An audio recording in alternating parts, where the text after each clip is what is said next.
How to set the position of a text box in PowerShell GUI.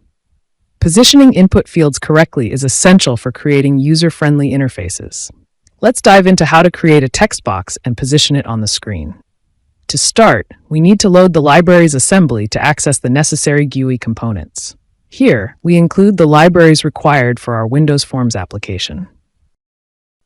Next, let's create a new form that will act as our application window. This line initializes a new form. Now we're ready to create a text box. We'll create a text box for user input. Here, we create a new text box object. Now let's set its position on the screen.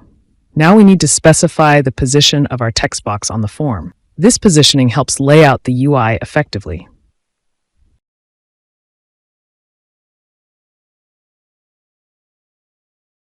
Next, we'll add the text box to our form so that users can see and interact with it.